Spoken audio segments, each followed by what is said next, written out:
चलते हैं आज की क्लास की ओर और टॉपिक है हमारा लेंज का नियम। लिखिए तथा सिद्ध कीजिए कि ये ऊर्जा संरक्षण के नियम का पालन करता है या नहीं करता है। लेंज का नियम लिखिए तथा सिद्ध कीजिए कि ये ऊर्जा संरक्षण के नियम का पालन करता है या नहीं करता। इंपॉर्टेंट क्वेश्चन है, बढ़िया क्वेश्चन है, एकदम सिंपल क्वेश्चन है। देखने में आपको एकदम सिंपल लगेगा, लेकिन करोगे तब आपको पता चल जाएगा। ध्यान रखोगे तो आराम से कर सकते हैं। तो लेंज एक वैज्ञानिक का नाम है जिसने अपने नियम दिया था और फिर उसने बताया था कि ऊर्जा संरक्षण का सिद्धांत का पालन करता है या नहीं करता। ऊर्जा संरक्षण का नियम हम जानते हैं और लेंज का नियम मैं आपको बता देता हूं। इस नियम के अनुसार विद्युत चुंबकीय प्रेरण में प्रेरित विद्युत बल सदैव उन कारकों का विरोध करेगा करता है जिसके कारकों से उत्पन्न हुआ है। लेंज बता रहे हैं कि इस नियम के अनुसार विद्युत चुंबकीय प्रेरण में प्रेरित विद्युत बल सदैव उस कारकों का विरोध करता है जिसके कारण वो उत्पन्न हुआ है। हमेशा बल होगा, विद्युत बल होगा। लेंज बता रहा है विद्युत बल है वो उस कारकों का विरोध करेगा जिसके कारण वो उत्पन्न हुआ है। एप्सिलॉन बराबर minus D by upon dt, जिसे हम लेंज का नियम भी बता सकते हैं। लिखता है यहाँ लेंज का नियम, लेंज का नियम इस नियम के अनुसार, इस नियम के अनुसार विद्युत चुंबकीय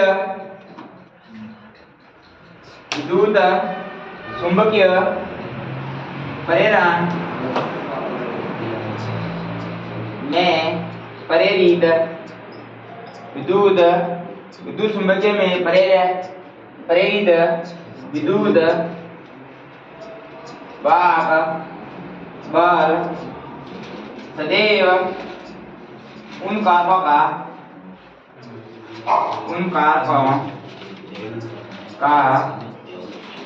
विरोध करता है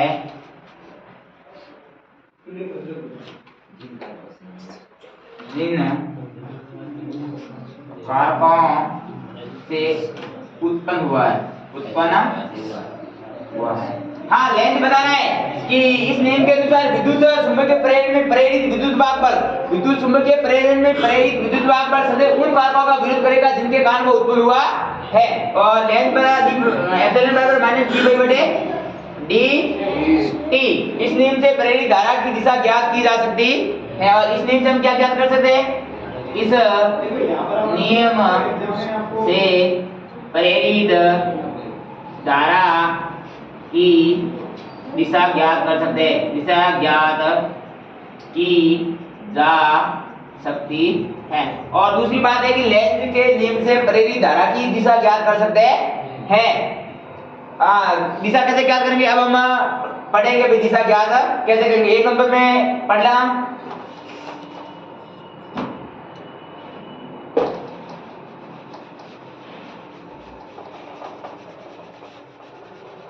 ऐसे मिटाया जाता है, पता है कि नहीं?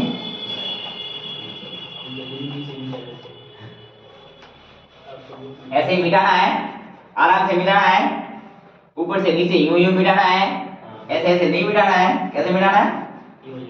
ऐसे बोर्ड साफ करने की ट्रिक होनी चाहिए। दिशा कैसे ज्ञात करेंगे? एक नंबर, जब चुंबक का n सिरा, जब चुंबक का n सिरा कुंडली के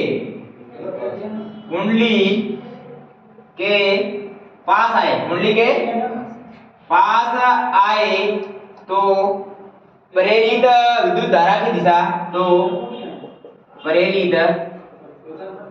विद्युत धारा की दिशा, एंटी वाइज होगी, दिशा एंटी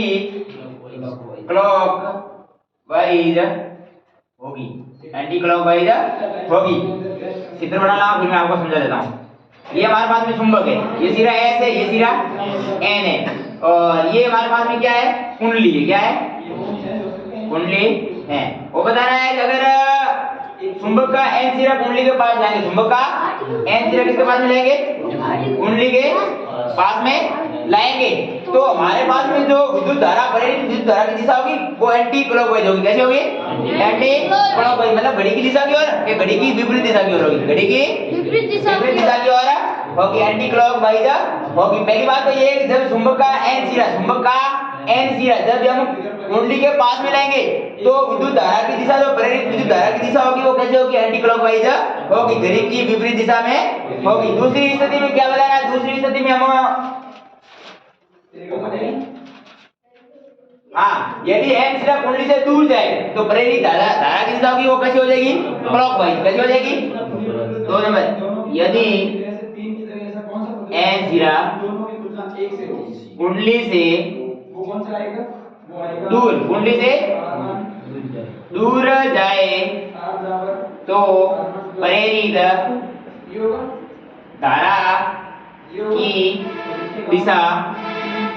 प्रेरित धारा की दिशा किस ओर हो जाएगी? क्लॉकवाइज। किसकी ओर हो जाएगी? क्लॉकवाइज होगी। जैसे ये हमारे पास में चुंबक है, ये एस सिरा है और ये एन सिरा है। अगर इसको हम कुंडली से दूर ले जाए, क्या ले जाए? दूर ले जाए तो इसकी जो दिशा होगी वो किसकी ओर हो जाएगी? क्लॉकवाइज हो जाएगी। ये चुंबक है, किसकी ओर जा रही है? दूर जा रही है। किसकी ओर जा रही है? दूर जा रही है। अगर नजदीक आएगी तो हमारे पास में एंटी क्लॉकवाइज हो जाएगी। अगर ये चुंबक कुंडली से दूर जाएगी तो दिशा होगी वो कैसे हो जाएगी? क्लॉकवाइज, मतलब घड़ी की दिशा की ओर हो जाएगी। माने किसकी दिशा हो जाएगी? विद्युत प्रेरित विद्युत धारा की हम दिशा ज्ञात करें। तीसरी है, यदि एन सिरा को पास लाए तो क्या होगा? तीसरी स्थिति में क्या है? ये 2 स्थिति तो ये पढ़ ली है।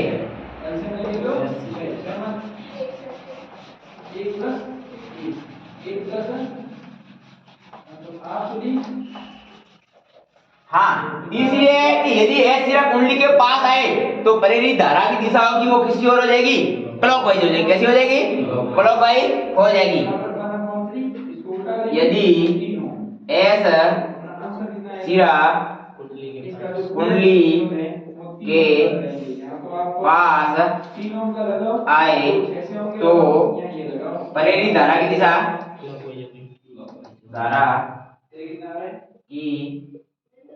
दिशा क्लॉकवाइज हो जाएगी। कैसी हो जाएगी? क्लॉकवाइज होगी। मतलब अगर हम एस सिरे को पास लाते हैं तो हमारे जो घड़ी की दिशा की तरफ हो जाएगी, घड़ी की दिशा की तरफ हो जाएगी। किसकी दिशा? प्रेरित धारा की। जैसे ये सिरा हमारे पास में चुंबक बना ली, ये सिरा एन ले लिया, ये सिरा एस ले लिया। अगर इसको हमने इसके पास में लाया, इसके पास में लाया, कुंडली के पास में लाया, कुंडली के, तो इसकी दिशा होगी वो किसकी ओर हो जाएगी? क्लॉकवाइज हो जाएगी। कैसी हो जाएगी? क्लॉकवाइज हो जाएगी। और इसके आगे 4 नंबर में कि यदि एस सिरा को कुंडली से दूर ले जाए, एस सिरा को कुंडली से दूर ले जाए तो प्रेरित धारा की दिशा किसकी ओर हो जाएगी? प्रेरित धारा की दिशा एंटी क्लॉकवाइज हो जाएगी। एंटी क्लॉकवाइज होगी। अगर हम ये एस सिरा है, ये एन सिरा है, ये एस सिरा। अगर इसको हम कुंडली से दूर ले जा रहे हैं, किससे ले जा रहे हैं? दूर ले जा रहे हैं, तो इसकी दिशा कैसी हो जाएगी? एंटी क्लॉकवाइज हो जाएगी। एंटी क्लॉकवाइज घड़ी की उल्टी दिशा हो जाएगी अगर एस को दूर ले जाते हैं। हाँ, अगर यही ऐसे करते, अगर इसको हम एन सिरा यहाँ होता, अगर इसको दूर ले जाते तो हमारे ये कैसे हो जाती? क्लॉकवाइज हो जाती। कैसे हो जाती? क्लॉकवाइज हो जाती। अब है लेंज का नियम। ये तो लेंज के नियम से प्रेरित धारा की दिशा आप 4 स्थिति में बता सकते हैं। लेंज के नियम की जगह आप बता एप्सिलॉन बराबर -dy/dt ये बता सकते हो। फिर मैंने बता दी प्रेरित धारा की दिशा बताता है, कैसे बताता है तो भी हमने बता दिया। और इसके आगे लेंज का नियम है वो ऊर्जा संरक्षण के नियम का पालन करता है या नहीं करता है।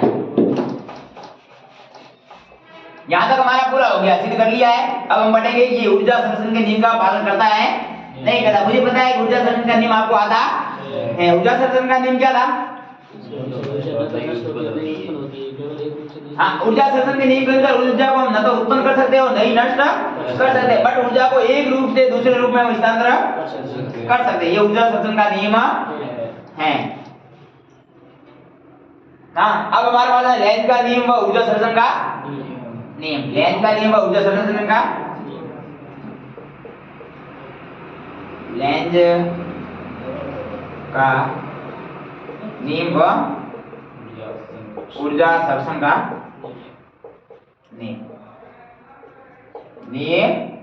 ऊर्जा संरक्षण के नियम के अनुसार ऊर्जा को न तो उत्पन्न कर सकते हैं और न ही नष्ट कर सकते हैं, बल्कि ऊर्जा का एक रूप से दूसरे रूप में हस्तांतरण कर सकते हैं। ऊर्जा संरक्षण के नियम में पहले ऊर्जा संरक्षण का नियम बता देता हूं। ऊर्जा संरक्षण के नियम के अनुसार ऊर्जा को न तो उत्पन्न किया जा सकता है, उत्पन्न किया जा सकता है और न ही नष्ट कर सकते हैं, बल्कि ऊर्जा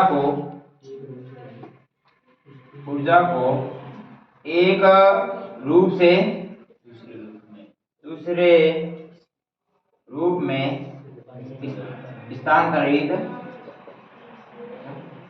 कर सकते हैं। ये ऊर्जा संरक्षण का नियम है, जिसे ऊर्जा संरक्षण का नियम कहते हैं। ऊर्जा संरक्षण के नियम के अनुसार ऊर्जा को न तो हम उत्पन्न कर सकते हैं और न ही नष्ट कर सकते हैं, बल्कि ऊर्जा को एक रूप से दूसरे रूप में हम स्थानांतरण कर सकते हैं, जिसे हम ऊर्जा संरक्षण का नियम कहते हैं। और विद्युत चुंबकीय प्रेरण लेंज के नियम में कुंजी चुंबकीय के सापेक्ष गति करवाई जाती है। अब हम बता रहे हैं कि ये ऊर्जा लेंज का नियम है, ऊर्जा संरक्षण का नियम का पालन करता है या नहीं करता। तो पहले मैं वीडियो लिखवा देता हूँ, फिर आपको मैं बता दूंगा कि कैसे करता है।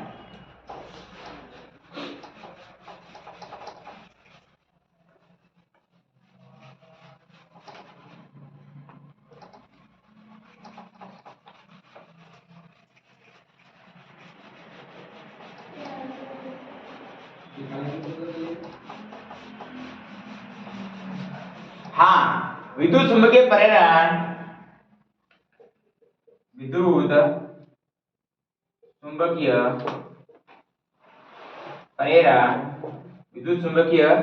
प्रेरण लेंज के नियम में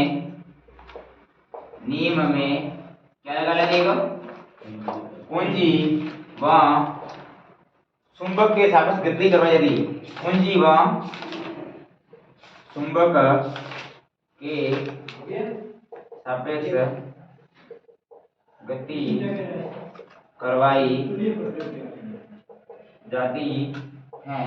गति करवाई जाती है, जिससे यांत्रिक ऊर्जा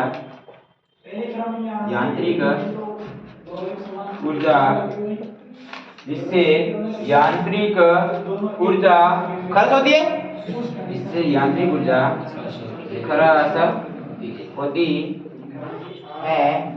जितनी यांत्रिक ऊर्जा खर्च होती है, उतनी ही विद्युत ऊर्जा उत्पन्न हो जाती है। उतनी ही विद्युत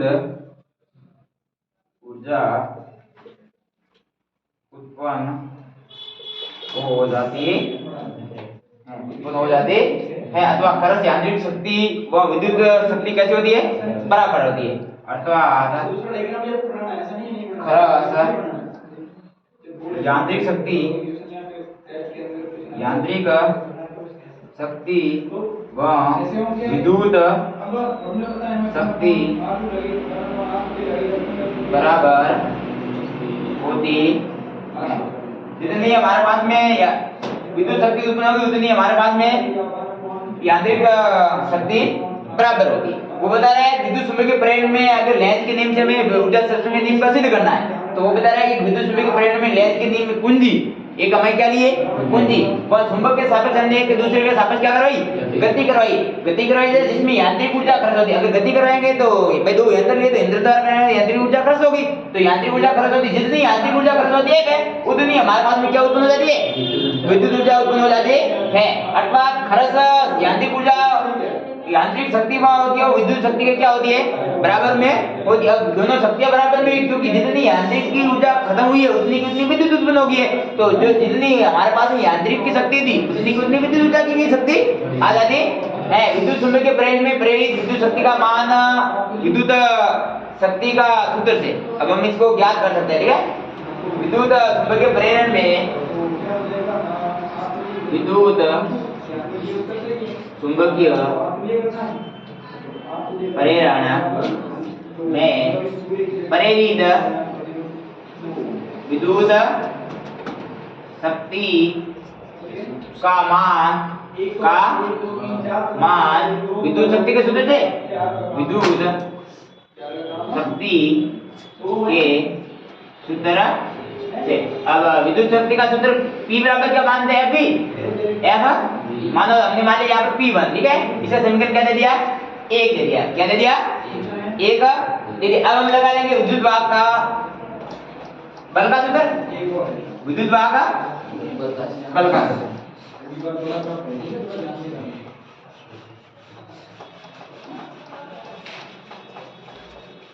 विद्युत वाहक बल की परिभाषा आपको बता दी है और अब हम बढ़ा देते हैं विद्युत वाहक बल। विद्युत वाहक बल और विद्युत वाहक बल के लिए F बराबर क्या था? BDL विद्युत वाहक बल बिल होता है, बराबर क्या होता है? बिल होता है। और I बराबर क्या होता है? एप्सिलॉन बटे R होता है। क्या होता है? तो हमारे पास में ये क्या हो जाएगा? F बराबर B एप्सिलॉन L बटे R, B एप्सिलॉन L बटे, क्योंकि I का मान हम कहाँ रख देंगे?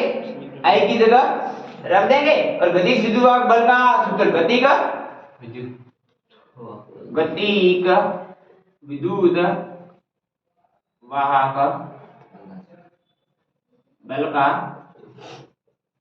सूत्र और गतिज विद्युत वाहक बल का सूत्र एप्सिलॉन बराबर क्या? VBL था, VBL।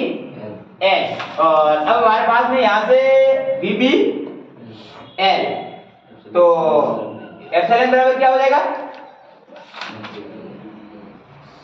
F बराबर में VB गुणा BL बटे R बटे R बटे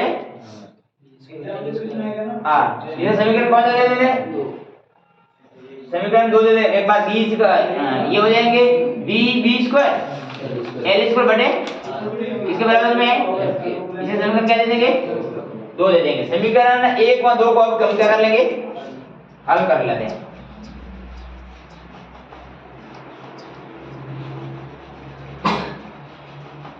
समीकरण 1 व समीकरण 2 से, समीकरण 1 व समीकरण 2 से अगर समीकरण 1 व समीकरण 2 से हल करेंगे तो हमारे पास में समीकरण 1 को P1 बराबर मानेगा, तो ये हो जाएंगे B स्क्वायर L स्क्वायर बटे R। और अगर हम P1 बराबर में B स्क्वायर L स्क्वायर गुणा B बटे R ऐसे लिख सकता नहीं लिख सकता? B स्क्वायर तो B बटे B लिख दिया। अब हमारा ये सूत्र आ गया। क्या आ गया? सूत्र। और खरस यांत्रिक शक्ति, यांत्रिक तो हमारे पास में खरस हुई हो यांत्रिक शक्ति क्या है? जूल के नियम से, जूल के नियम से।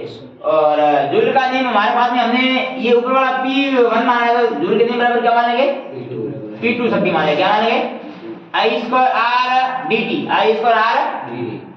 ये अपने 10वीं में आपने पढ़ा होगा, कभी याद रखा होगा। यदि dt बराबर क्या मानेंगे? 1 सेकंड ले लेते हैं, तो P2 बराबर हमारे पास में क्या हो जाएगा? I स्क्वायर R इस जगह, क्योंकि इसकी जगह हमारे पास में क्या हो गया? 1 सेकंड हो गया है। तो इसे समीकरण क्या दे देते हैं? 1। लेकिन I बराबर क्या होता है? एप्सिलॉन बटे R, जो अभी हमने ऊपर वाले में लगाया था। और एप्सिलॉन बराबर क्या होता है? VBL क्या होता है? VBL होता है। तो हमारे पास में यहाँ I बराबर क्या हो जाएगा? I बराबर हो जाएगा VBL बटे R, और इसे समीकरण क्या दे देंगे? 2 दे देंगे। क्या दे देंगे? 2 दे देंगे। फिर इसके आगे हम कर लेंगे समीकरण 1 में समीकरण 2 से। अगर समीकरण 1 व समीकरण 2 को हम हल करेंगे, समीकरण 1 व समीकरण, ये ऊपर लिखा हुआ मैं मिटाने वाला समीकरण 1 व समीकरण, अब हमें पहले वाला समीकरण 1 नहीं लेना, अब लेना समीकरण 1 ये, समीकरण 2 कौन सा लेना? ये वाला। तब इसको सरल करेंगे तो हमारे पास में क्या हो जाएगा? I का मान रख देंगे तो P2 VBL बटे R, इसका क्या हो जाएगा? स्क्वायर, और गुणे में P2 बराबर में नहीं VBL स्क्वायर R बटे R। तो ये हमारे पास में क्या हो जाएगा? P2 बराबर में B स्क्वायर L स्क्वायर और गुणा बटे R स्क्वायर हो जाएगा। एक R से तो एक R गया, तो P2 बराबर हमारे पास में क्या होता? D स्क्वायर L स्क्वायर बटे R। तो अब हमें पता चला है कि जो लेंज के नियम से आई हुए P1, अब वो दूसरे वाले हमारे पास में ऊर्जा संरक्षण के नियम दोनों क्या हो गए? बराबर में हो गए। मतलब दोनों की शक्ति P1 बराबर में क्या है? जैसे मैंने लिखवाया था कि इनों की दोनों की शक्ति जो भाई यांत्रिक ऊर्जा की शक्ति होगी वो विद्युत ऊर्जा की शक्ति के क्या होती है? बराबर होते हैं। यांत्रिक ऊर्जा की शक्ति हमारे पास में P1 थी और विद्युत ऊर्जा की शक्ति क्या आ गई?